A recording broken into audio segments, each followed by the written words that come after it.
श्री शिवाय नमस्तुभ्यम। हर हर महादेव। इस वीडियो में आपको हम बताएंगे पार्थिव शिवलिंग का निर्माण कैसे करना है। पार्थिव शिवलिंग निर्माण की भी एक विशेष विधि होती है, किस तरीके से मिट्टी गलाई जाती है, कहाँ पे उस मिट्टी को रखा जाता है और पार्थिव शिवलिंग पूजन अभिषेक सामग्री भी आप देखकर समझ सकते हैं। कौन सी मिट्टी से पार्थिव शिवलिंग बनाना है, पार्थिव शिवलिंग का पूजन और अभिषेक कैसे करना है, विसर्जन आपको कब करना है, उसी समय करना है या अगले दिन सुबह करना है, कैसे विसर्जन करना है, वो भी हम आज के इस वीडियो में जानेंगे।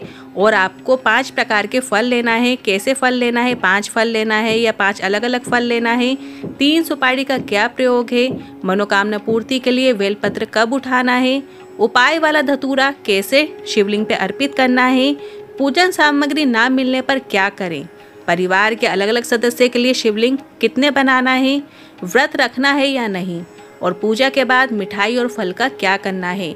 ये सभी प्रश्नों के उत्तर आपको इस वीडियो के माध्यम से मिलने वाले हैं, इसलिए वीडियो को अंत तक देखें ताकि कोई भी उपयोगी जानकारी आपसे ना छूटे और आपको पूजा का पूरा फल प्राप्त हो सके। पार्थिव शिवलिंग का निर्माण कैसे करना है सबसे पहले जान लीजिए। इस वर्ष गुरुजी ने कहा है आपके पास जो भी मिट्टी हो उसका उपयोग करते हुए आप पार्थिव शिवलिंग का निर्माण कर सकते हैं। पार्थिव शिवलिंग बनाने से कुछ घंटे पहले, कुछ समय पहले अपने रसोई घर में जहाँ पे आप पानी का स्थान भरकर रखते हो, बस उसी स्थान में आपको एक पात्र में मिट्टी को रख देना है और थोड़े से पानी का सिंचन करना है। सिंचन करना और पानी डालने में दोनों में बहुत अंतर होता है। आपको अपने हाथ की हथेली में थोड़ा सा पानी लेना है और उस मिट्टी के ऊपर सिंचन कर देना है और गलाने के लिए रख देना है। अब उस मिट्टी में थोड़ा सा आप गंगा जल डालकर रख दें, और यदि गंगा जल नहीं है तो आप कच्चा दूध भी उस मिट्टी के ऊपर थोड़ा सा डालकर रख दें, या फिर आप एक बेलपत्र भी रख सकते हैं जिससे मिट्टी शुद्ध हो जाती है। एक कलश जल भी भरकर साथ में रखें। आप जहाँ पे मिट्टी का पात्र रखेंगे वहीं पर ही आपको पास में एक कलश जल भर के रखना है और उसके ऊपर एक प्लेट से ढक देना है और उसके ऊपर एक चावल का दाना रख देना है। और यदि आप 11 रुद्र भी साथ में बना रहे हैं तो आप एक दाने से ज़्यादा चावल भी रख सकते हैं। आप जब पार्थिव शिवलिंग बनाएंगे तो उसी बेलपत्र को जिसे आपने उस पात्र में रखा है सबसे पहले उसे थाली में या पाटे में रखें और उसके ऊपर आपको पार्थिव शिवलिंग का निर्माण करना है। मिट्टी में आपको थोड़ी सी पिसी हुई काली मिर्च डाल लेना है और जो जल आपने एक कलश जल रसोई घर में भर के रखा है उसी जल का प्रयोग करते हुए आपको शिवलिंग का निर्माण करना है, पार्थिव शिवलिंग बनाना है। सबसे पहले आपको पार्थिव शिवलिंग बनाने के लिए जलाधारी नहीं बनाना है, सबसे पहले आपको लिंगनुमा आकृति बनानी है। गोल आपको शिवलिंग बना लेना है और इसके बाद आसपास मिट्टी पटकते हुए आपको जलाधारी का निर्माण करना है, क्योंकि सबसे पहले शिवलिंग प्रकट हुआ है। उसके बाद जब शिवलिंग बन जाए उसके बाद जो प्लेट में आपने चावल का दाना रखा है वही चावल का दाना आपको उसी शिवलिंग के ऊपर अर्पित कर देना है। इस प्रकार से शिवलिंग बनाने से माता अन्नपूर्णा और पितरों का और साथ ही 33 कोटि देवी देवताओं का आशीर्वाद उस शिवलिंग में समाहित हो जाता है और हमें मनवांछित फल की प्राप्ति होती है। पार्थिव शिवलिंग पूजन अभिषेक सामग्री देखकर समझिए। देखिए, आप थाली में भी देख सकते हैं कि किस तरीके से थाली सजाई जाती है। जब भी आप पूजा की थाली बनाएं तो सबसे पहले आपको थाली में एक स्वास्तिक का निर्माण कर लेना है। स्वास्तिक का निर्माण करके उसमें कुछ अक्षत के दाने डाल लीजिए और इसके बाद आपको पूजा की थाली लगा लेना है। अब पूजा की थाली में आपको क्या क्या रखना है, सबसे पहले एक कलश जल रखना है, गेहूं के 21 दाने जो कि वंश वृद्धि के लिए होंगे, कमल गट्टे 5 रख लेना है और यदि कमल पुष्प मिल जाते हैं तो वो भी बहुत अच्छी बात है। चावल के 108 दाने रखना है और अलग से भी थोड़े से चावल रखना है। एक गिनती वाले 108 चावल अलग रखना है और थोड़े से चावल जो आप चढ़ाएंगे हर चीज़ में वो आपको अलग रख लेना है। फिर काली मिर्च आपको 21 रखना है, काली तिल आपको थोड़ी सी रख लेना है, धतूरा आपको 1 रखना है, 7 बेलपत्र रखना है, 7 शमी पत्र चाहिए होंगे, लाल गुलाब 7, नहीं तो कोई भी पुष्प आप रख सकते हैं। गोल सुपारी आपको 3 लेना है जिसमें गणेश जी, गौरा जी और संकल्प के लिए प्रयोग में लाई जाएगी। जनेऊ का जोड़ा रखना है 2, एक शिव जी के लिए और एक गणेश जी के लिए। और देसी घी के दीपक आपको 2 बनाना है, एक अखंड अभिषेक तक चलेगा और एक आरती के लिए रखना है। फल आपको 5 लेना है। मिठाई प्रसाद जो भी आपकी मर्जी हो वो ले सकते हैं। इत्र लेना है, अष्टगंध चंदन या पीला चंदन ले लीजिए। मोली कलेवा जो हम हाथ में बांधते हैं वो लेना है। कपूर लेना है थोड़ा सा आरती के लिए। इसके बाद आपको लौंग, इलायची और पान के पत्ते लेना है। पंचामृत लेना है। दूध, दही, घी, शक्कर, शहद आपको अलग अलग कटोरी में भी रख लेना है और एक साथ इन सबको मिलाकर मिक्स करके पंचामृत बना लेना है। रोली लेना है, रोली मतलब कुमकुम होती है। पान का पत्ता लेना है। हल्दी की गांठें या पिसी हुई हल्दी लेना है। अबीर, गुलाल और मेहंदी लेना है। काली मिट्टी शिवलिंग बनाने के लिए चाहिए होगी और शिवलिंग आपको पहले से बनाकर रखना है। श्री शिवाय नमस्तुभ्यं बोलते हुए अभिषेक पूजन करना है। अब कौन सी मिट्टी से पार्थिव शिवलिंग बनाना है, इस वर्ष गुरुजी ने कहा है आपके शहर में, आपके नगर में, आपके नज़दीक में या आपके बगीचे में या आपके घर के गमले में जो भी मिट्टी है आप उसका प्रयोग करते हुए पार्थिव शिवलिंग का निर्माण कर सकते हैं। पार्थिव शिवलिंग का पूजन और अभिषेक कैसे करना है, ऑनलाइन पूजन और अभिषेक आप गुरुजी को देखकर कर सकते हैं। शाम को 7 बजे आस्था चैनल पर लाइव आएगा, यूट्यूब पर भी आप देख सकते हैं। यदि आप इस बीच में आगे पीछे हो जाते हैं तो आपको घबराना नहीं है, या लाइट चली जाए या कोई अन्य प्रॉब्लम हो जाए तो आपको समझ नहीं आ रहा है कि क्या कैसे करना है, तो हम आपको सरल भाषा में बताना चाहेंगे कि सबसे पहले आपको एक अखंड दीपक जो गुरुजी ने बताया है वो लगा लेना है। और जब भी आप अखंड दीपक लगाएं तो सबसे पहले उस दीपक के नीचे कुछ चावल के दाने या कुछ गेहूं के दाने ज़रूर रखिएगा और फिर आप उस दीपक को प्रज्वलित कीजिए, धूप बत्ती प्रज्वलित कर लीजिएगा। और सबसे पहले संकल्प लें, एक सुपारी से आपको संकल्प ले लेना है और जो 2 सुपारी उसे पान के पत्ते में रखकर माता गौरा और गणेश जी के निमित्त विराजमान कीजिएगा और उसका पूजन कीजिएगा। इसके बाद आपको शिवलिंग का जल अभिषेक करना है। शिवलिंग का पंचामृत से अभिषेक कीजिए और फिर से जल से अभिषेक कीजिए।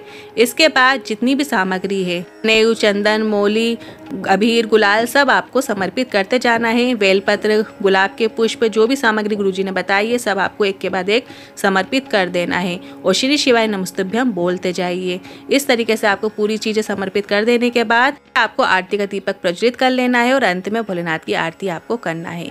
अब विसर्जन कैसे और कब करना है, 4 पहर की पूजा करते हैं। यदि हम शिवरात्रि में तो रात भर पूजन करके सुबह विसर्जन कर सकते हैं, पर अगर आप 1 प्रहर मतलब शाम के समय पूजन कर रहे हैं तो गुरुजी ने कहा है कि आप रात में ही शिवलिंग का विसर्जन कर दें। नदी, तालाब, बावड़ी में जाकर विसर्जन कर दें। अगर नहीं जा सकते हैं तो आप अपने ही घर में विसर्जन कर सकते हैं। किसी पात्र में पानी भर लें। अगर आपके घर में आंगन है तो पात्र को घर के बाहर रख दें। अगर आंगन नहीं है, रोड है, तो आप अपने मुख्य द्वार के पास बाहर की ओर रख दें। इसके बाद पार्थिव शिवलिंग को थाली सहित उठाकर अपने सर में रखते हुए हर हर महादेव के जयकारे लगाते हुए, हर हर महादेव बोलते हुए उस पात्र में विसर्जन कर दें। इसके बाद जब पूरी मिट्टी गल जाए, घुल जाए उसमें, उसके बाद आप अगली सुबह उस पानी को, मिट्टी को किसी भी वृक्ष के नीचे अर्पित कर सकते हैं। अब अगला क्वेश्चन ये है कि कितने फल लेना है। कुल 5 फल लेना है। अगर आप 5 केले भी ले सकते हैं तो भी ठीक है, या फिर 5 अलग अलग प्रकार के भी फल ले सकते हैं। संख्या 5 होनी चाहिए। आप अपनी सामर्थ्य के अनुसार अधिक भी फल ले सकते हैं। अब अगला क्वेश्चन था कि 3 सुपारी का क्या प्रयोग है। तो 1 सुपारी आपको संकल्प के लिए लेना है कि आप किस निमित्त ये पूजा कर रहे हैं। शिवरात्रि की पूजा कर रहे हैं, सावन की शिवरात्रि है। अपना नाम और गोत्र बोलते हुए एक सिक्का और सुपारी से आपको संकल्प ले लेना होता है और वहाँ पे उसे रख देना होता है। और दूसरे में आपको गणेश जी बनाना है, क्योंकि सर्वप्रथम गणेश जी की पूजा होती है। तो जो सुपारी है वो आपको गणेश जी के निमित्त रखनी है और तीसरी सुपारी आपको माता गौरा के निमित्त रखनी है। जब आप माता गौरा की जो सुपारी रखेंगे उसे आपको एक मोली से अच्छे से लपेट लेना है। पूरी लपेटते हुए फिर आपको उस सुपारी को गौरा के निमित्त रख देना है। गणेश जी, गौरा जी की पूजा करनी है।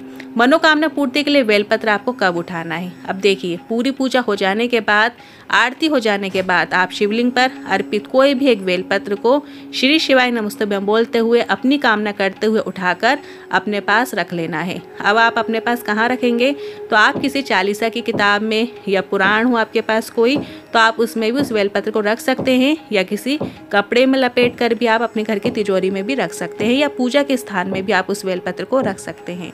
अब उपाय वाला धतूरा आपको कैसे अर्पित करना है वो समझ लेते हैं। अभिषेक होने के बाद जब सभी सामग्री आप शिवलिंग पर अर्पित करेंगे तो गृह क्लेश दूर करने के लिए, घर में सुख शांति बनाने के लिए, या फिर घर में कोई क्रोध कर रहा है, उसका क्रोध अधिक है, तो उसके निमित्त आप वो धतूरा जिसकी डंडी में आपको पीला चंदन लगाना है और आगे जो कांटे वाला भाग है, धतूरे का जो अग्र भाग होता है, उसमें आपको लाल चंदन लगाकर पार्थिव शिवलिंग पर अर्पित करना है। यदि कोई पूजन सामग्री आपको नहीं मिल रही है तो ऐसे में हम क्या करें।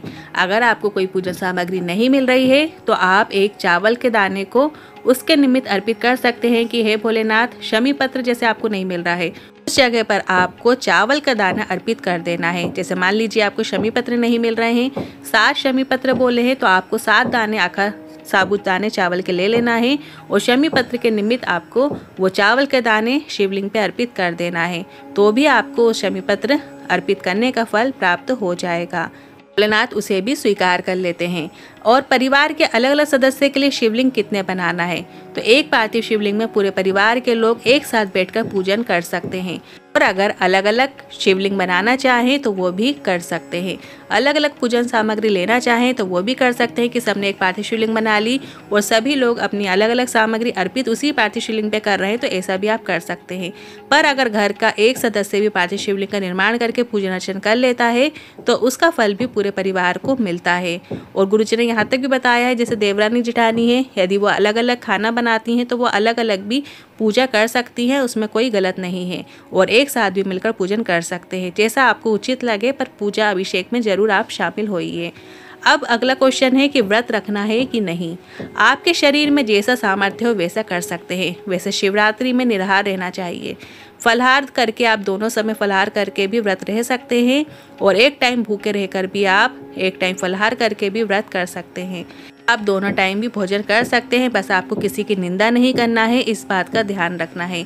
भगवान की भक्ति में लीन रहना है, जिसकी महत्वता है। अब पूजन के बाद मिठाई और फल का क्या करें, तो एक फल और एक मिठाई तो आपको पार्थिव शिवलिंग के साथ विसर्जन कर देना है। बाकी जो प्रसाद रूप में अपने परिवार के सदस्यों को या अन्य लोगों को भी आप वितरण कर सकते हैं। के बाद भी यदि आपके मन में कोई सवाल या क्वेश्चन है तो आप कमेंट के जरिए जरूर पूछिएगा, हम उसका रिप्लाई ज़रूर करेंगे।